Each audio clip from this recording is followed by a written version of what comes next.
Exercice 12. Résoudre dans C l'équation z au cube égale 1 plus i. Bon, z au cube égale 1 plus i. Il faut écrire ça comme un cube. Voilà. Difficile, hein? Bon, on va regarder comment on fait.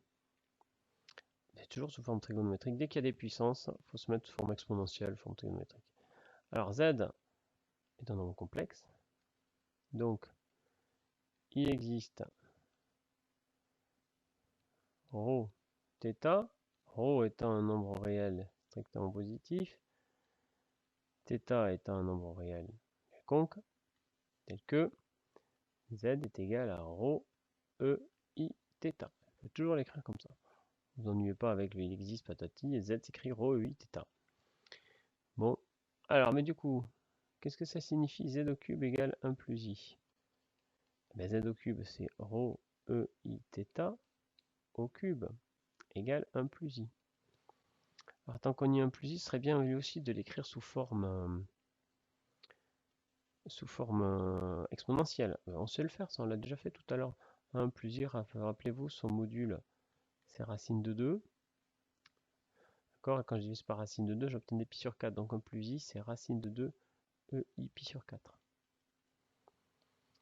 Alors, je développe mon cube, ça me fait ρ au cube, ei 3 θ égale racine de 2 ei pi sur 4. Et qu'est-ce qu'on a vu sur la forme exponentielle? Alors, est-ce qu'on l'a dit dans le cours qu'elle était unique? Non, je ne l'ai pas dit. Mais ça découle directement de la forme trigonométrique. Hein, souvenez-vous, ei alpha, c'est la forme trigonométrique sans le module. On a vu que la forme trigonométrique s'écrivait de manière unique, c'est-à-dire que lorsqu'on écrit deux nombres complexes sous forme trigonométrique, s'ils sont égaux, ça veut dire qu'ils ont même module et argument égal modulo 2pi. Donc ça, c'est pareil pour la forme exponentielle. Ça veut dire qu'ils ont même module. Or, le module de lui, c'est ρ au cube. Le module de lui, c'est racine de 2. Pourquoi je sais ça? Parce que je les ai écrits sous la bonne forme. Et comme il y a unicité, c'est ça. Ensuite, j'ai pas unicité de l'argument, j'ai unicité j'ai égalité modulo 2pi. C'est-à-dire que je sais que cet argument 3θ, c'est égal à pi sur 4 plus 2kpi pour k élément de z. C'est-à-dire que voilà, bon, on retombe sur les équations trigonométriques. Hein.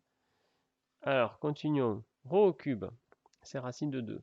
Donc, pour enlever le cube, ben, je prends puissance 1 tiers. Donc, ça, c'est racine de 2 puissance 1 tiers. Et 3θ, ben, je divise par 3. Ça fait pi sur 12. Tiens, pi sur 12. Plus k fois 2pi sur 3. K étant en z. Bon, ben voilà. Alors, qu'est-ce que ça vaut, ça, racine de 2 exposant 1 tiers? Alors, racine de 2, c'est déjà 2 exposant 1 demi. D'accord? Donc, racine de 2 exposant 1 tiers, c'est 2 exposant 1 demi fois exposant 1 tiers, c'est-à-dire 2 exposant 1 sixième. Oui, vous n'êtes pas beaucoup plus avancé, mais voilà, c'était bien à lire. Donc, la calculette vous donne une valeur, mais de toute façon, vous n'avez pas de calculette, donc ben voilà, 2 exposant 1 sixième. Alors, nous, on cherche à résoudre cette équation. Alors, quelles sont les solutions? Alors, regardons un peu sur le cercle ce que ça donne, ces arguments. Donc là, vous avez 2 exposant 1 sixième. 2 exposant 1 sixième, ça va être plus grand que 1, mais pas beaucoup plus. Hein. D'accord? C'est-à-dire, on va s'approcher de 1, hein, très très proche. On va être par là, en termes de module. Le module est plus grand que 1, mais pas beaucoup. Pi sur 12. Alors, pi sur 6, c'est là. Donc, pi sur 12, c'est là. Donc, j'ai une première solution.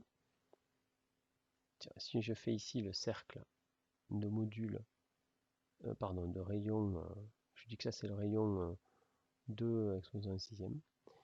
Et bien j'ai un premier point du cercle, solution, hein, le point d'affixe 2 exposant 1 sixième, ei, pi sur 12. Ensuite je rajoute des 2 pi sur 3. Alors les 2 pi sur 3, je ne peux pas rajouter des tonnes, hein, 2 pi sur 3, c'est 120 degrés, donc je peux en rajouter que 3. Donc le premier va m'envoyer, le vrai de pi sur 3 il est là, mais si je lui ajoute pi sur 12, je me décale un peu ici. Et puis le deuxième de pi sur 3, il est là. 4 pi sur 3, donc là, pareil, je me décale un peu.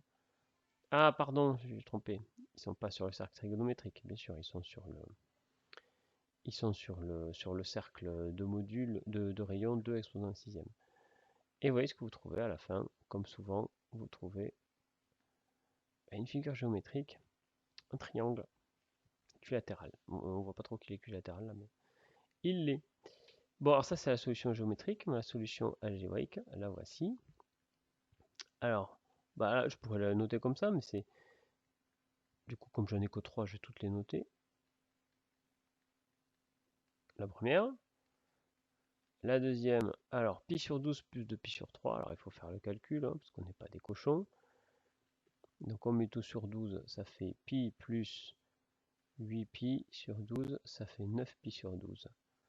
Et 9 pi sur 12, bon, on va le laisser sur pi sur 12, parce qu'il y a déjà du pi sur 12 au début, mais on pourrait simplifier, hein, ça simplifie en simplifiant par 3, ça fait 3 pi sur 4. Donc on tombe pile ici, là, à pi sur 4. Hein, là, j'ai pas mal fait, c'est exactement ça. Le dernier, 2 exposant un sixième, on est toujours sur le cercle vert. EI, alors je rajoute 4 pi sur 3. Donc ici en rajoutant 4 pi sur 3, ben, je rajoute 16. Donc j'obtiens 17 pi sur 12. Là par contre, c'est pas simplifiable. Donc de par là. 17 pi sur 12. Voilà mes 3 solutions qui sont bien dans C. Aucune n'est réelle. Hein. Qu'elle soit réelle, il faudrait qu'elle soit sur cette droite. Qu'elle soit imaginaire pure, il faudrait qu'elle soit sur cette droite. Hein. Aucune n'est ni réelle ni imaginaire pure, ce sont des complexes purs, on va dire. Fin de l'exercice.